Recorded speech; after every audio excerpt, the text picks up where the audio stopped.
Auto तैयार हो गई थे, पत्नी को भी तैयार कर दिया। बोले अब जो है चल पड़ो। कहाँ?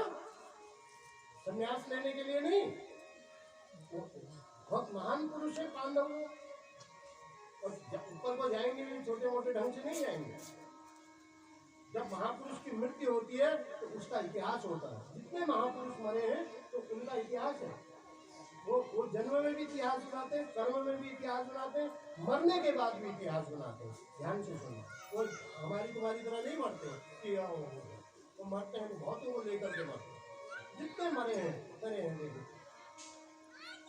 आज भी महात्मा गांधी को मारने वाला व्यक्ति नाथुराम गोडसे, उनका दाग धोना मुश्किल हो रहा है। इंदिरा गांधी को मारने वाले सिखों का दाग धोना मुश्किल हो रहा है। जब इंदिरा गांधी मरी थी, अकेले नहीं मरी, वो लाइन लग गई, घड़ी लग गई मरने वाली। तो ऐसे ही जब महात्मा भी मरता है उसका भी इतिहास होता है। आपने ईसा मसीह देखे? अरे 2021 कितना है? 21 मुझे तो संबंध याद है, 2048 सन कितना है? 21 ना। तो सन जिसने बनाया उसकी याद करनी चाहिए ना। सन किसने बनाया? ईसा मसीह ने। सम्मत किसने बनाया? विक्रमादित्य जी ने। समय को बांधा इन्होंने, तब से सन बना।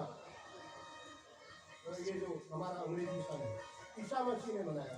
तो ईसा मसीह की जब मृत्यु हुई, ध्यान से सुनिएगा, ईसा मसीह जब कोई ऐसा कारण बन गया, इतना बड़ा संसार का महापुरुष, जितने भी अंग्रेज हैं उनके भगवान है ईसा मसीह। चर्च तो नाम सुना होगा ना। तो चर्च के अंदर कभी गए हो कोई लोग? कभी देखना दूर से। तो जो उनका भगवान है उसको तीरों से कील ठोक दिए उसमें मारने के लिए, उसको लटका दिया। आज भी उनका क्रॉस चिन्ह होता है, गले में एक क्रॉस चिन्ह लगाए रहते हैं। तो महापुरुष को जो है कीलों से छेद दिया। कैसे मृत्यु हुई होगी बताओ उसको? हाथ भी कील लगा दिए, खोपड़ी में भी कील डाल दिए, पाँव में भी कील ठोक दिए, उनका बेटा मरो। और वो भगवान थे ईसा मसीह। आज भी कहते हैं जो अंग्रेज लोग हैं, क्रॉस चिन्ह जो लगाते हैं, क्रॉस चिन्ह जो लगाते हैं आज भी, तो कहते हैं कि हमारे भगवान मरे नहीं है। अब वो बेचारा तड़पा है, अंग्रेजों का भगवान। बड़ी दुर्गति हुई है उसकी, ईसा मसीह। वहां से वो कहते हैं कि जीवित है, जो मांगो चर्च के अंदर वो मिल जाता है। अभी मैं खटीमा कर रहा था आपके साथ के वहाँ, तो मुझे सूचना आई कि कई लोग हमारे धर्म के भी परिवर्तन हो रहे हैं। ईसाई धर्म है। तो हमने बुलाया उन लोगों को और अपने धर्म में दीक्षा देकर के परिणित किया। पता नहीं आप इस धर्म को मत जाओ, धर्म परिवर्तन भी हो रहा है। तो इस तरह से महापुरुषों की मृत्यु भी बड़ी विलक्षण होती है। ध्यान से सुनना होगा, मृत्यु भी बड़ी विलक्षण होती है। इसलिए अपने धर्म को स्वीकार करना, अपने धर्म को स्वीकार करना। आज हम 99% बाहरी धर्म में आने लगे। 99% खाली एक धर्म रह गया हमारा, बस नाम मात्र। और 99% हमारे क्रियाकलाप जो है वो क्रिश्चनों के जैसे हैं। खाना पीना, रहना, सोना, उठना, कपड़े लत्ते, बनाना, ढूंढना, इस तरह का होने लगा। इस तरह से कहते हैं कि अपने धर्म में अडिग रहना चाहिए। तो उन्होंने अपने मुंह को देखा, पांडवों ने कहा कि हम तो वृद्ध हो चुके हैं, चलो भैया तीर्थाटन करेंगे। तीर्थाटन में भी कौन सा तीर्थाटन किया उन्होंने? स्वर्गारोहण। कोई जंगल में नहीं बैठे पांडव, कहा कि स्वर्ग को चल देते हैं। अब इधर राज्य परीक्षित को सौंपा और 5 पांडव स्वर्ग को चल दिए। इस शरीर को लेकर के स्वर्ग जाना था। ध्यान से सुनना, यह शरीर स्वर्ग जाने की व्यवस्था नहीं है। किसी का शरीर हो, साधु का हो, महात्माओं का हो, गुरु जी का हो, सेठ का हो, ज्ञानी का हो, वैज्ञानिक का हो, तो कोई भी शरीर लेकर स्वर्ग नहीं जाता। इस शरीर को यहाँ छोड़ना पड़ता। अधम शरीरा क्षितिजल पावक गगन समीरा पंच रचित यह अधम शरीरा। ये शरीर कैसे बना है? 5 चीजों से बना है माता सज्जनों। ये 5 चीजें हमें प्रकृति को लौटानी पड़ती है। क्षिति जल पाओ गगन समीर, अग्नि तेज जल वायु और पृथ्वी हमको यही लौटानी पड़ती है।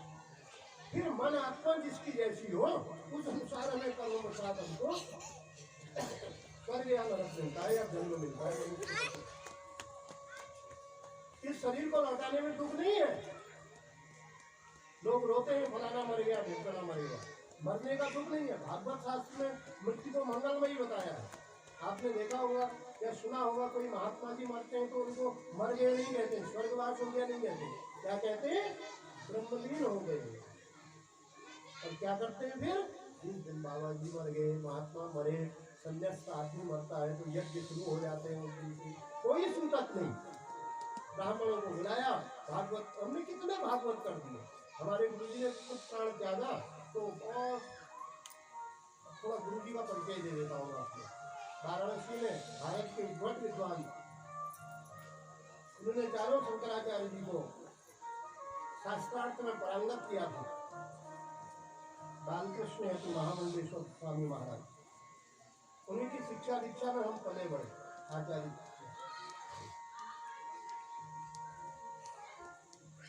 जब उनकी मृत्यु हुई, ब्रह्मलीन हुए, हम सब लोग रातों रात शिष्य, संसार के सारे शिष्य भक्त लोग आए, 108 भागवतों का पाठ किया ब्राह्मणों ने, और शरीर सामने था, और उनको जल समाधि दी गई। काशी के गंगा जी में मध्य में ले जाकर के जल में समाधि दी। उनका एक मंदिर हल्द्वानी में भी बना हुआ है। हल्द्वानी में भी हमारे गुरु जी का स्थान है। जब भी कभी जाओ तो मेरे गुरु जी या मेरा परिचय लेकर के भी वहाँ सर्व सुविधाएं हैं। कभी ऐसी वाक्या पड़ेगा, परिचय होना चाहिए। कौन सा मंदिर बनाया उनका आश्रम? कभी जब बरेली रोड को जाओगे तो आपका बेड़ी पड़ाव एक जगह है, पूरा पड़ाव बेड़ी पड़ाव जल्दी से हो जाएगा, महालक्ष्मी मंदिर। तो सारे उत्तराखंड में एक ही लक्ष्मी मंदिर है जो महालक्ष्मी मंदिर है। 18 भुजाएं हैं वहाँ, भगवती की 18 भुजाएं हैं। वो गुरुदेव ने स्थापित किया होगा लक्ष्मी महालक्ष्मी मंदिर। जरूर जाएंगे हल्द्वानी जाएंगे, जो लोग उस रास्ते को जा रहे हैं तो एक ब्रेक जरूर मारे बुरा पड़ाव बेरी पड़ाव, उस मंदिर का दर्शन करें। वहाँ महामंडलेश्वर स्वामी सोमेश्वर यति जी जो है उस मंदिर के मठाधीश और पुजारी है। अनेक आचार्य लोग पूजा में रहते हैं, करीबन 50 लोगों का स्टाफ है। तो इस तरह से महाराज जब महात्मा की मृत्यु होती है तो मंगल गाया जाता है। महात्मा की मृत्यु होती है, ध्यान से सुनना, मंगल मनाते हैं। और हमारी मृत्यु में क्यों रोते हैं बताओ? मरना तो एक ही है, हम क्यों रोते हैं? मोह और लोभ के कारण से पिता मर गए, बाबू मर गए, बहुत ही अच्छे टेंशन खाता था। अब क्या होगा? टेंशन करो, सब्जी लाते थे, कैंटीन से सामान लाते थे, अरे हमारी मौज हो रही थी, पिज्जा दिल्ली में बैठी रहती थी, मैं घूमता था। वो पिज्जा के लिए कोई नहीं बोला, वो दिल्ली में बैठती थी, सब बड़ी अच्छी थी, मैं घूमता था। मोह का, हमारे मृत्यु जो है वो मोह की है। नहीं तो मृत्यु सबकी मंगलमयी है, मृत्यु से घबराना मत। अरे मृत्यु होती है, भगवान कहते हैं तेरा मकान बेकार का हो गया है शरीर, तेरे को नया शरीर देंगे। अच्छा, आपने झोपड़ी तोड़ी, लेंटर का मकान बनाया, अच्छा मकान बनाया, रोए या खुश गृह प्रवेश किया? बताओ क्या किया? गृह प्रवेश किया नहीं। ऐसे ही शरीर छूटता है तो भगवान नया नया शरीर देते हैं। कहते हैं तेरा शरीर बेकार का हो गया, आँख कमजोर हो गई, अब तेरे को मार देते हैं। तो रोना नहीं है, इसलिए न घबराना है। नए बच्चे शरीर मिलेगा आपको, बड़ी मौज आएगी आपको, खुश हो जाओ, प्रसन्न रहना है हर समय। अब मृत्यु का कोई ऐसा नहीं है कि आप वृद्ध हो गए आप ही पहले मरोगे, कोई भी मर सकता है इस दुनिया में। कोई भी कब चले जाता है। मृत्यु को कहते हैं कि 24 घंटे मृत्यु का स्मरण करना चाहिए, कब मेरी मौत ऊपर से खड़ी हो। ये नहीं कि वो उसी को देखे रहते हैं। तो वो और लोभ के कारण हम जो है दुखी रहते हैं। तो पांचों पांडवों ने विचार किया, स्वर्गारोहण के लिए चले गए। अब ध्यान से सुनिएगा सब लोग, स्वर्गारोहण का रास्ता कौन सा है? यहाँ से हस्तिनापुर से सीधे हरिद्वार पहुंच गए और राज्य किसको दे दिया था? परीक्षित को, नाती को, और अपना तीर्थ करने, शरीर को स्वर्ग ले जाने के लिए चले गए। स्वर्गारोहण कहते हैं भागवत में, बहुत सिद्ध कथा है, स्वर्ग की यात्रा है। हरिद्वार, कर्णप्रयाग, जोशीमठ, बद्रीनाथ, सब पांचों पांडव और द्रौपदी सकुशल थे। तब यहाँ हिमाच्छादित क्षेत्र था, ये तब की कथा है। हिम में चल रहे थे पांचों पांडव, बद्रिकाश्रम में पहुंच गए। बद्रिकाश्रम में जाते ही, बद्रीनाथ में जाते ही जो है नकुल और सहदेव दोनों भाइयों ने प्राण त्याग दिया, अपने ही शाही और ठंड मर गए। अब कितने बचे? युधिष्ठिर, अर्जुन, भीम, दो मर गए और द्रौपदी। आगे आगे गए, थोड़ी आगे गए तो द्रौपदी ने भी अपने प्राण त्याग दिए, वो देवी भी मर गई। फिर भी चलते रहे, अब तीन बचे, अर्जुन, भीम, युधिष्ठिर मारा, तीन बचे। आगे आगे जाकर के भीम भी मर गए। आप कभी बद्रीनाथ गए होंगे, माड़ा गांव से आगे, माड़ा गांव के रास्ते में भीमकुंड पड़ता है, वहां तक पहुंचे भीम, वहां उसके बाद प्राणांत हो गया। तब वहाँ वेद व्यास जी भी बैठे थे, तो व्यास गुफा भी है, आज पत्थरों में लिखा हुआ है वहाँ, जो लोग व्यास गए बद्रीनाथ गए।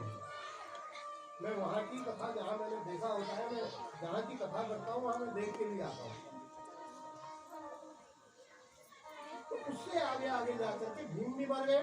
अब रहे अर्जुन और युधिष्ठिर महाराज, पत्नी भी मर गई, नकुल सहदेव भी मर गए, भीम भी मर गए। आगे आगे जाके अर्जुन ने भी अपने प्राण त्याग दिए। ऐसे मरे हैं पांडव।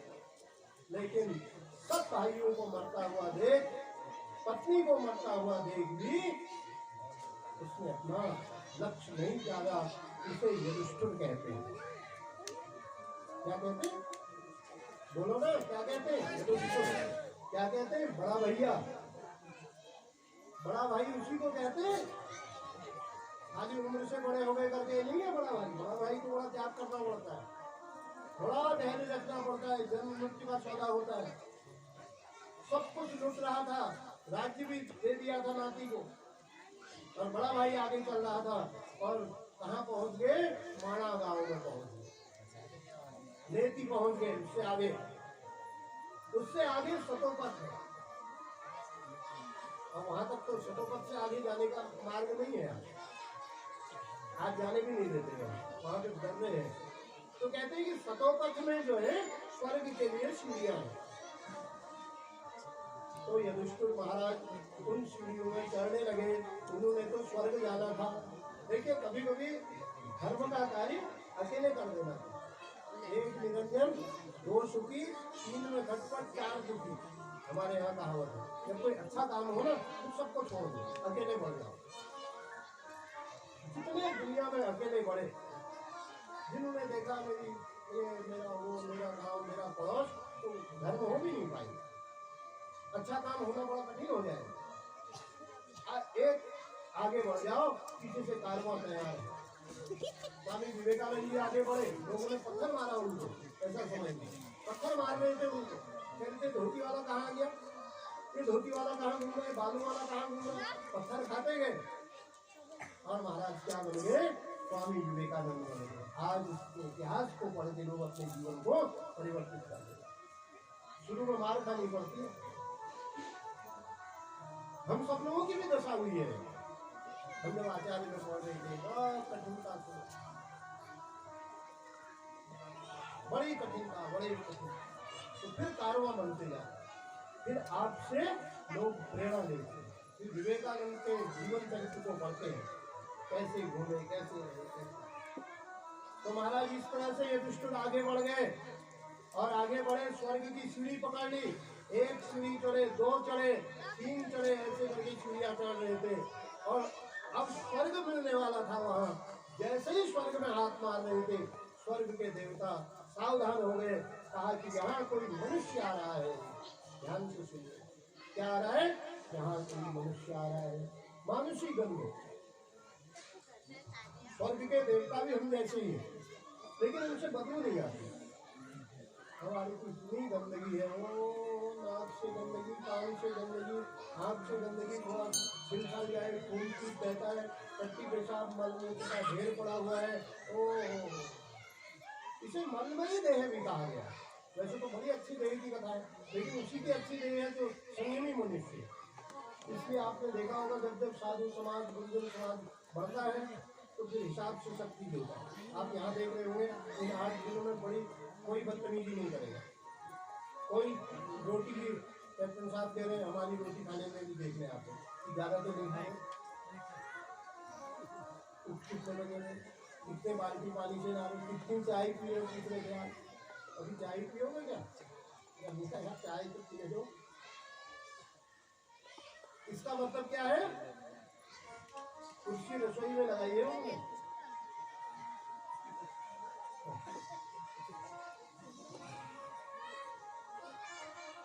एक एक रोटी बता रहे। ऐसा क्यों कर रहे हैं? कहा कि रोज असंग में रहे, हम रोज खाते पीते रहे, यहाँ तमीज से रहो, यहाँ तमीज से रहो, तमीज से खाओ, तमीज से रहो। परिवार भी है तो ठीक ढंग से रहो, बाल बच्चे भी है तो दूर से रहो, छोटे बच्चे भी है तो दूर से रहो। कोई स्नेह प्रेम नहीं कर रहा है, सब अपना अपना हरि भजन, हरि भजन, हरि का प्रेम, एक निरंजन संयमी मनुष्य। ऐसे ही जिनको आप शंकराचार्य कहते हैं, जगत गुरु कहते हैं, इनका भोजन साधन आप कभी देखिएगा। प्राण रखने, प्राण रखने, नहीं तो फिर ये अन्न विकार उत्पन्न करता है, भोजन विकार उत्पन्न करता है। इस प्रकार से महाराज युधिष्ठिर महाराज ने स्वर्ग की छुरी पकड़ी और गंध आने लगी, मानुषी गंध। तो देवताओं ने कहा ये कौन आ रहा है आदमी स्वर्ग में? क्योंकि स्वर्ग में इस शरीर को ले जाने की व्यवस्था नहीं है, लेकिन युधिष्ठिर अपने तप के बल से चलेंगे। देवताओं ने कहा गिरा दो इसको। धर्मराज ने कहा नहीं नहीं, युधिष्ठिर महाराज है वो कोई सामान्य आदमी तो नहीं है। अच्छे आदमी की कदर देवलोक में भी होती है। देवता लोग इंतजार में रहते हैं, अपना आसन देते हैं उनको बैठने। आप कभी गुरु पुराण में सुनिए किस आदमी को आसन कहा मिलता है। मध्यकाल में एक पुराण होता है, 18वां पुराण गरुड़ पुराण, कभी उसको ध्यान से बैठते थे।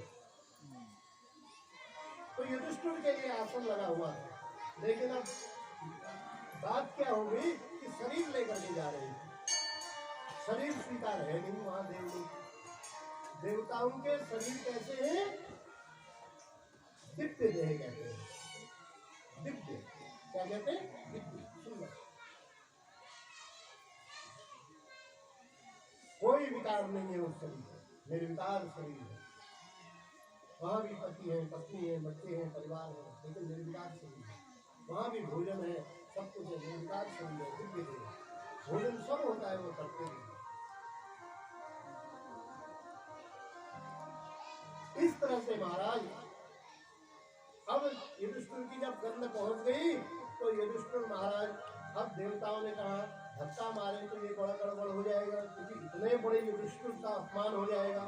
तो देवताओं ने कहा इसकी परीक्षा लो। ध्यान से सुनिएगा, देवताओं ने कहा इसकी परीक्षा लो, आप इसकी परीक्षा लो। क्या लो? परीक्षा लो युधिष्ठिर। देखिए जब सत्कर्म करने आगे बढ़ो तो भगवान परीक्षा लेते हैं। जैसे ही आप आगे बढ़ोगे ना, कई लोग कहते हैं कि महाराज मैं इतनी पूजा पाठ करता हूँ और कष्ट मेरे को आ रहे हैं। अरे आएगा ना, कष्ट तो आएगा, फिर भगवान के वहां ऐसी तो नहीं चले जाओगे। जितनी आप तप करोगे, जप करोगे, उतना अधिक कष्ट आएगा। ये है, एक विद्यार्थी स्कूल में जाता है, परीक्षा होती, 2 में गया, 2 परीक्षा, 5 में गया, 5 परीक्षा, 10 में तो गोल्ड का रिजल्ट हो जाता है। वहाँ अपने ईजा बाबू भी काम नहीं आते, अपने माँ साहब भी काम नहीं आते। चलो 9 तक तो अपने माँ साहब ने पास कर दिया उसको।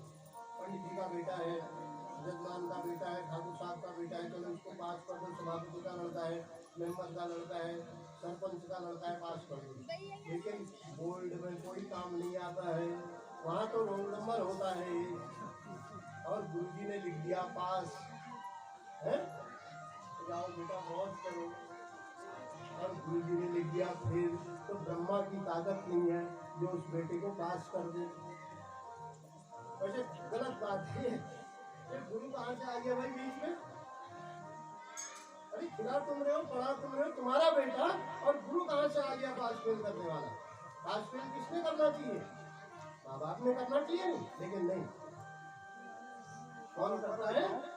आज भी गुरु परंपरा, गुरु जी ने जैसा लिख दिया। कभी कभी गुरु लोगों का मूड खराब रहता है। मैंने मेरे जीवन में भी वाक्य आया नंबर देने, अगर घर से मूड खराब है तो बड़े बड़े पढ़े लिखे भी बच्चे फेल हो जाते हैं। और मूड ठीक है, मूड समझ लो, मूड होता है खोपड़ी में। तो कभी कभी मूड खराब है तो बड़े बड़े पास वाले लड़के भी फेल कर लेते हैं मास्टर। कहते नहीं यार इतने बढ़िया पढ़ा था तो मेरा बच्चा फेल हो गया। कभी कभी गुरुओं की मौज भी चलती है, मौज भी होती है। मौज में कभी बड़े बड़े मूर्ख आगे चले जाते हैं, जिनको और के नाम पर बहुत नहीं आता है, और फर्स्ट डिवीजन पास होते हैं, और कभी कभी फर्स्ट डिवीजन वाले फेल हो जाते हैं। अभी मौज ही उनकी अलग है। तो इसलिए गुरु परंपरा में भी रहिए, निगुरा मत रहिए। कभी कोई गुरु को धारण करिए, संत ऋषि महापुरुषों जीवन में, तो उनकी मौत से बेड़ा पार हो जाएगा। तो महाराज अब क्या हो, परीक्षा लेनी शुरू कर दी देवताओं ने। जब इस मार्ग में आओगे तो बड़ा कांटों का भरा हुआ मार्ग है, या धर्म का मार्ग दिखता जरूर है, आपको बड़ा अच्छा लग रहा होगा, लाइट लगी है, माइक लगी है, माला भी पड़ी है, तो इसके क्या खाना भी मिल रहा है, जजमान सेवा के लिए तैयार है, आचार्य लोग मंत्र के लिए तैयार है। मुझे पता है क्या है इनकी, और क्या कर रहे हैं कैप्टन साहब, क्या हालत बना रखी है हमारी। कह दिया गेट से बाहर भी नहीं जाओगे, घूमना देखना तो बहुत दूर की बात है। यहाँ का नियम नहीं है मलाई नाथ का कि कहीं घूमो, चुपचाप पड़े रहो, कथा की बात अपनी बुद्धिया। हमें पता है क्या हालत हो रही है। आपको अच्छा लग रहा होगा, माइक लगा है, माला फलाना है, तो ये भगवान की बड़ी भारी परीक्षाएं होती है, मार्ग बहुत कठिन है सब दिनों। तो इस तरह से महाराज भगवान ने क्या किया, ध्यान से सुनिएगा। स्वर्ग से जो है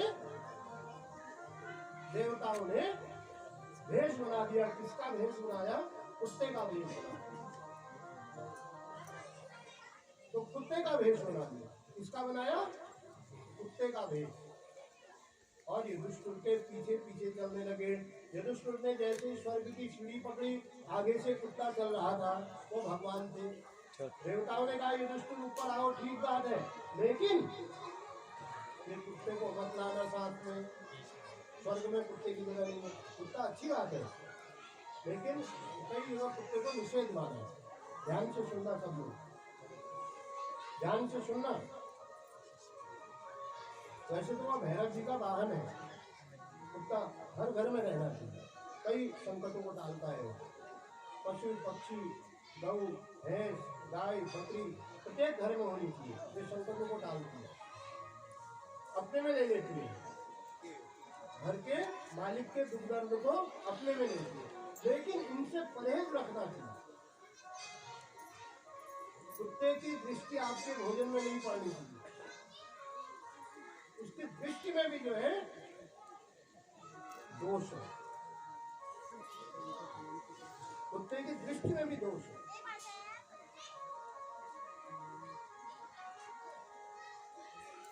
कौन सा दोष है? अभी रैबीज शब्द सुना होगा। रैबीज एक बीमारी होती है, उसकी दृष्टि से गिरती है सब लोग, और वह कहाँ पड़ती है? वैसे कुछ कर लो कोई बात नहीं, लेकिन भोजन में पड़ जाती है, तो भोजन दूषित कर देगा। मैं आगरा में कथा कर रहा था, तो वहाँ के ब्राह्मण थे, कन्नौजी ब्राह्मण भोजन बना रहे थे। कन्नौज की तो कहावत है 10 ब्राह्मण 11 चूल्हे। कितने? 10 ब्राह्मण 11 चूल्हे। अब उन्होंने एक पंडित जी मेरे को भी भोजन पकाने वाले के लिए दे रखे थे, हैं? तो दे रखे थे तो 11 बार तो चूल्हे लगे थे। हर पंडित वहाँ अपना रोटी सेकने में लगाया, अपना मालपुआ लगाने में लगाया। तो हमारे लिए भी एक जगह कहा के बाद भोजन बन रहा था। तो हमारे जो भोजनार्थी थे 12-14 लोग थे, तो एक कुत्ते की दृष्टि पड़ गई उस भोजनालय में। तो जो ब्राह्मण भोजन पकाने वाला था उसने उस भोजन को पकड़ा और एक फावड़ा लाया और उस भोजन को गाड़ दिया। अरे मैंने कहा ऐसा क्यों कर रहे हो यार, चलो इसको बांट देते, गाय खा लेती या पका हुआ भोजन था, भैंस खा लेगा, बकरी खा लेती। बोले नहीं ऐसा कुत्ते की दृष्टि पड़ गई। अरे तो मैंने कहा गाय भैंस को क्या हो रहा है? बोले वो भी बीमार हो जाते हैं। हाँ ऐसी परंपरा है वहाँ।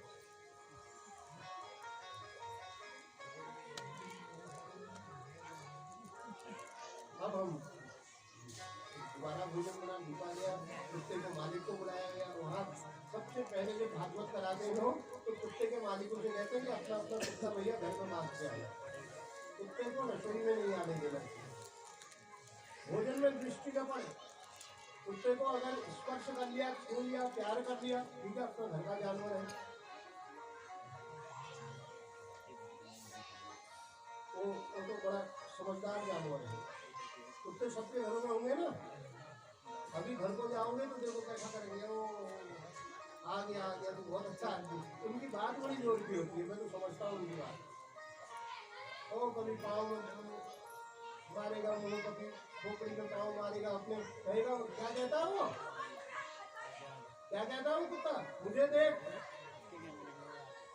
आपको प्यार यार नहीं कर रहा हो, क्या कहता है, मुझे देख, मैं भी तेरे से कई आदमी था। मैंने कथा नहीं सुनी इसलिए मेरी ये हाल हुई। तो बहुत अच्छा आदमी है तो कथा सुन के आ रहा है, तर जाएगा, नहीं तो मेरा जैसा कुत्ता बन जाएगा। ये कहता है कुत्ता। जितनी बार आपके पाँव में झुकते तो सावधान हो जाओ उसको।